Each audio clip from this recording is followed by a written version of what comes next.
Hi, my name is Charlotte and I'm a current fifth year at the University of Southern California, majoring in chemical engineering with a minor in technology commercialization.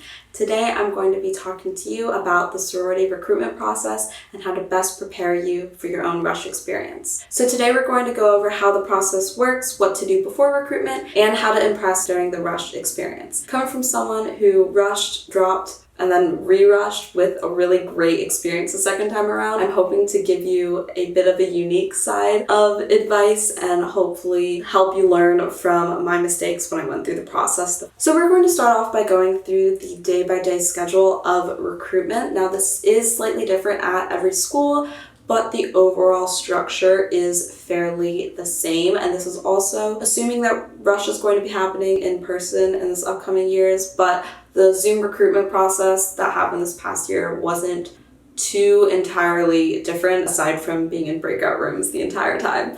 So to begin, there's usually a kickoff day in which all the girls who are rushing get together and you are given your rush groups and your recruitment counselor, which is called different things at different schools. This is the day where you kind of meet some other girls rushing, you get put in a group meet and kind of get the basic information about how the week is going to go. And your recruitment counselor is typically someone who is in a sorority and you don't know which house she is in, and she is there to give you advice, let you know what time to be at certain things, give you your schedule each day, and just kind of your guide throughout the entire process. So they're definitely there to help you, and you should be asking them any questions that you have as the process continues. So the first day of the process, which can be broken up into more than one day if your school has a lot of houses that you need to get through, is typically called Welcome Day. And this is when you meet with every single house, usually for about 20 to 30 minutes, and you sit down and you make small talk for 20 to 30 minutes. So this day is very important to make a good impression on houses, as well as for houses to make a good impression on you, and you can start to get a sense of which houses you like, which ones you don't.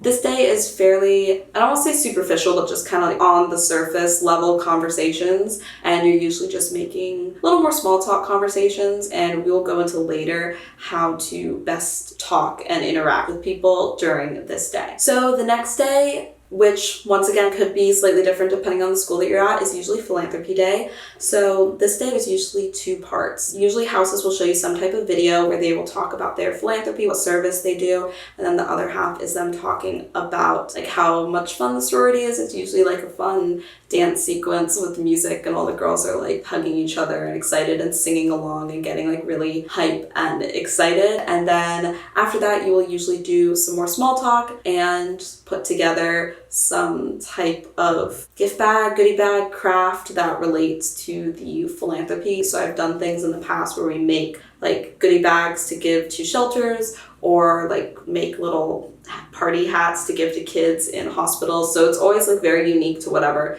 that sorority's philanthropy is on that day. Next day is usually house tours. So this day is very exciting. It's when you're usually paired with one other girl and you just walk through the entire house and get a tour of it. So at this point you will have less houses that you're going to see. So this time is usually a little bit longer. I want to say like 45 minutes, once again, depending on your school. And we'll talk about in a minute that process of like narrowing down your houses and how you kind of end up in different places as the week goes on. But house tours is a very fun day and definitely a great day for you to kind of envision yourself in a certain house and see what you like and what you don't like about your options. Okay, and then after house tours is preference. So this is the last day of rush. You usually only have 2 houses left. This is a lot more of an emotional day, and you are usually paired with a girl who you've already talked to during the process. So you don't usually have that small talk conversation, usually like getting a little more deep and emotional with them.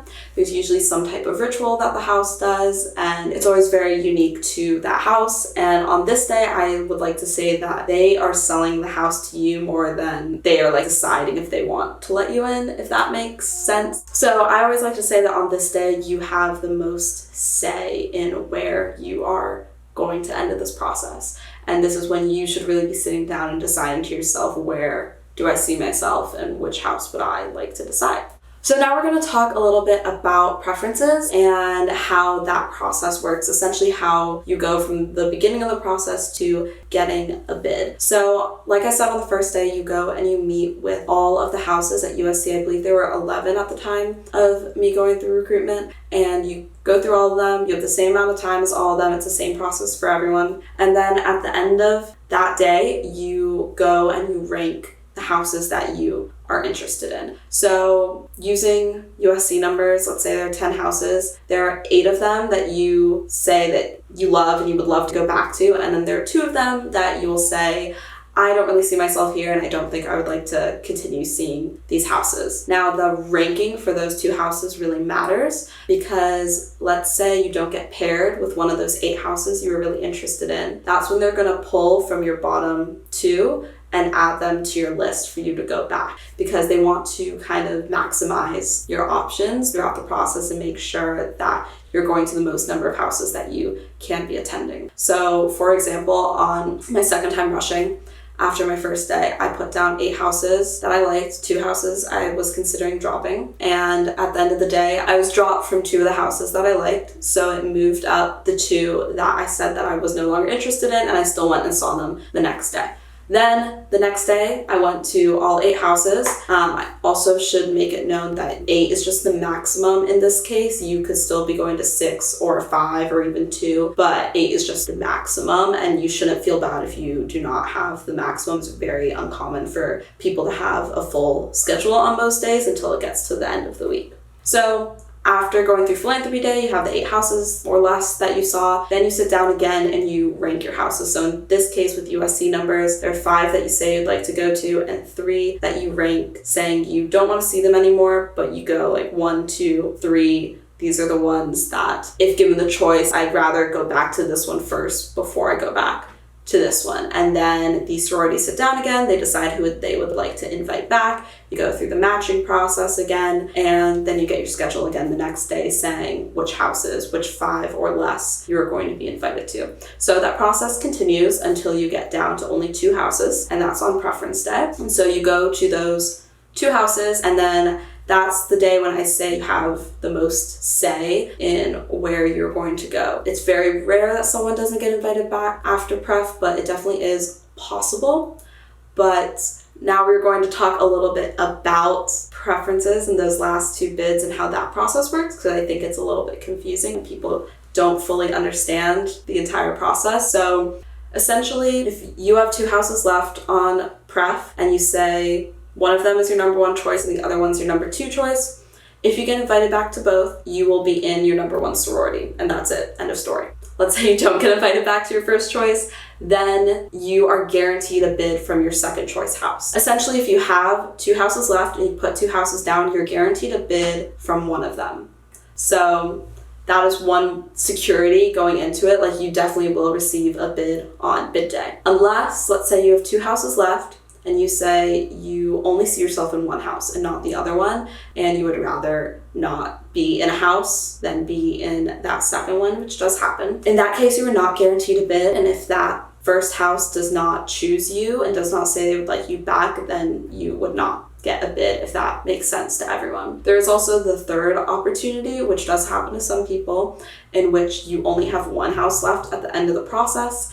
If that is the case, you are guaranteed a bid from that 1 house, and no matter what, you will be getting a bid from that house at the very end of the process. That is only the case on the last day, in which you have like the final 2 houses. If you have only 1 house left earlier in the process, you are not guaranteed a bid from them, and it is a possibility of you being dropped from them as well. So I hope that makes sense. I will be having some tutoring sessions as well up on my page if you are interested in asking some more questions and me clarifying it a little bit more, and I have plenty of videos about this as well on my YouTube channel if you're interested in checking that out. Okay, so now we are going to talk about what to do to prepare before recruitment. There isn't too much to do, but there are a couple things. So first of all, you need a social resume. This is basically like your normal resume, but less professional and more just about you, so they get a sense of who you are and what you're interested in and what you might want to get involved with later on in college, things like that. They just want to know who you are and who they might want to pair you with, because some houses do try to pair you with girls that you have something in common with, so conversation flows well. So I would recommend just going onto Canva and using one of their resume templates and kind of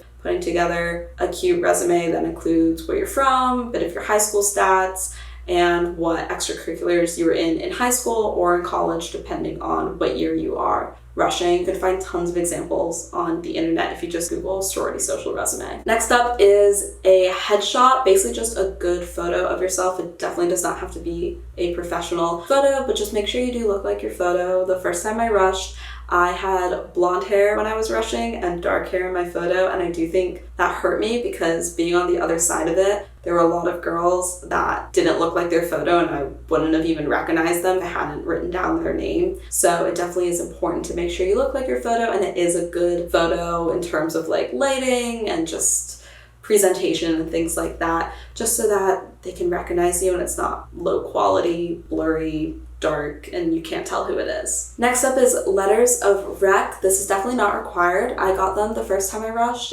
and not the second time that I rushed. I don't think it made a huge difference. It basically got me through to like the second round for some houses that I'm not entirely sure I would have gotten through otherwise, but I don't think it will ever get you into a house. It might just kind of move you to the top of the pile for some houses in those cases. But basically for letters of rec, if you know anyone who's an alumni from a certain chapter, then you can ask them to write you a letter, and they basically just explain what you're interested in, how you are as a human being, why you would be a good fit for this chapter, and why they should let you in. So if you know anyone, that's great. If you don't, no, don't worry about it at all. A lot of houses, like my sorority, EG doesn't do legacy anymore. So in a lot of cases, even if like your mom or your sister or something was in the house and was going to write you a legacy letter, things like that, then it wouldn't even matter anymore. So I would definitely look into that for the houses that you're considering rushing to see if they consider things like legacy and letter of rec. Okay, lastly, the two things that you should also do: clean up your social media. A lot of houses do care if your social media has a lot of partying or anything they might consider a bit more obscene while you're rushing. You can make pages private too, although I have heard that they have ways of getting onto private accounts. I don't know how they do it. And lastly, make sure you are eligible for recruitment at USC. You have to have a USC GPA, which means you must wait an entire semester before rushing, and there is a GPA requirement. So there are a couple things to ensure that you are eligible for before you go through the registration process. Okay, lastly, we're going to talk about how to stand out during the recruitment process. These are all things that I changed about myself when I went through the process a second time as opposed to when I went through it as a freshman. So to start off, small talk was probably the most important thing to focus on, and definitely something that I improved upon when I rushed again. So it's definitely, unfortunately, is a little bit easier if you're an extrovert as opposed to an introvert. But more concrete pieces of advice I could give you: first of all, know the answers to the common questions. They're always going to start off usually with some type of small talk question like, wow, it's so hot today, or what's your major, or how's your day been going so far? And always have some type of answer prepared ahead of time. This will make you less nervous, and it can also lead the conversation into something a little more substantial than small talk. For example, if they ask you how your day is going so far or what you did earlier in the day, don't just say, oh, it was good, or oh, I've just been doing this all day. Like, answer the question with a question. Keep your energy up. Say how it's been honestly a very long day so far, but you're really excited to go back home and watch this show on Netflix, and ask them if they've been watching this on Netflix too. And then next thing you know, you're in a conversation about TV shows that you guys have both watched, and you've moved on from the short small talk conversations. These girls have been talking to people all day long, and you really want to stand out. So try to find ways to kind of move the conversation on from small talk and talk about something that you can find that you have in common with them and get a little bit more substance out of your conversation. So make sure also that they get to know about you. That's extremely important. When I rushed the first time, I kept asking questions about the house, which is also important, and you should be getting a sense of which house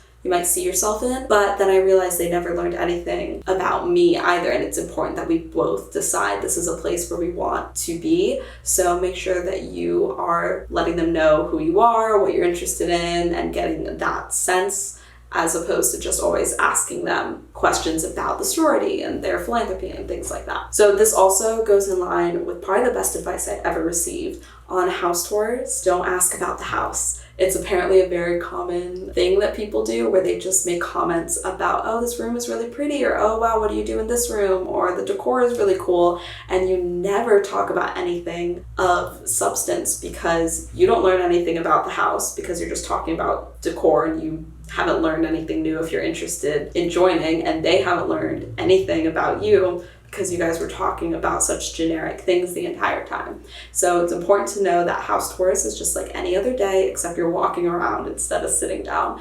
And I think that really, really helped me throughout the process and make connections. My best conversation at Rush was with the house that I ended up joining, and it was on house tours, and me and this girl ended up sitting in a room the entire time, and we talked about cleaning out our belly buttons, and it was the weirdest conversation I've ever had, but we were laughing so hard, like on the floor laughing, and other people were just staring at us so confused. And that's when like I knew I wanted to join this house, and I think when they knew that, they wanted to invite me back as well. So it's really important to make an impression and to stand out amongst all the other girls you're talking to. If you do need some questions to ask, there's kind of a lull in the conversation. Some really common but important things you can ask are living in, what it's like living in the house, leadership, if they get involved in leadership, what you can do, how soon you can get involved, show that you're eager, or their philanthropy, and you can ask about that as well. Once again, I don't recommend doing this the entire time, but it's definitely important to ask a question here or there that may be tied into something that you're interested in, bringing it back,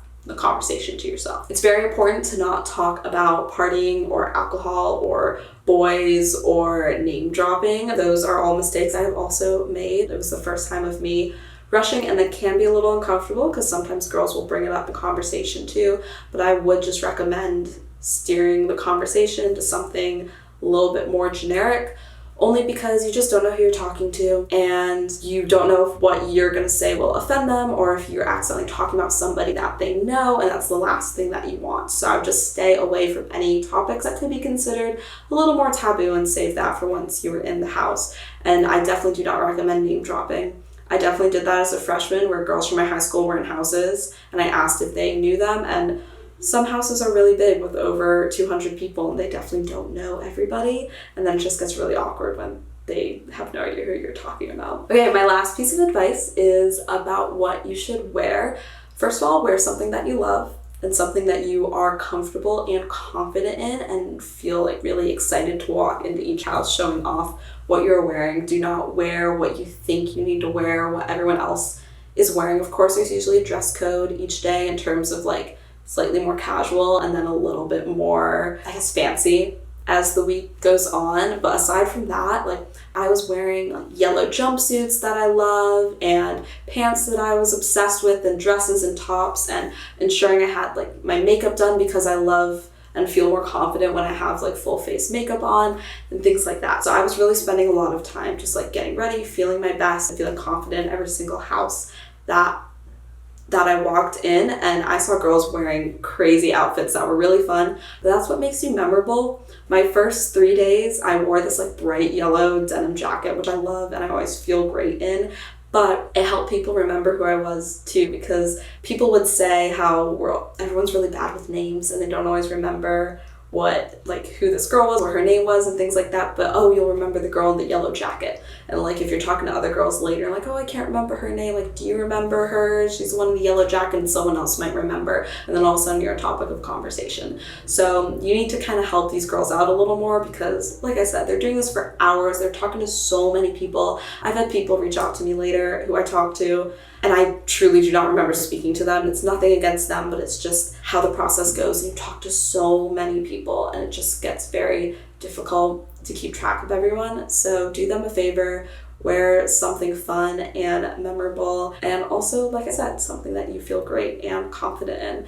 Just make sure that you're doing whatever you need to put your best foot forward in every house you enter. So I hope you enjoyed this lesson and got to learn a little bit more about sorority recruitment. I am offering tutoring sessions on my page for recruitment, social resumes, any questions that you may have. So feel free to reach out there if you'd like to sign up for a session, or just reach out to me if you have any questions. And I also have a ton of videos up on my YouTube channel, Charlotte Sendy, if you're interested in checking those out as well and learning a little bit more about my process and what it's like being in a sorority. So I hope that was helpful, and best of luck with the process.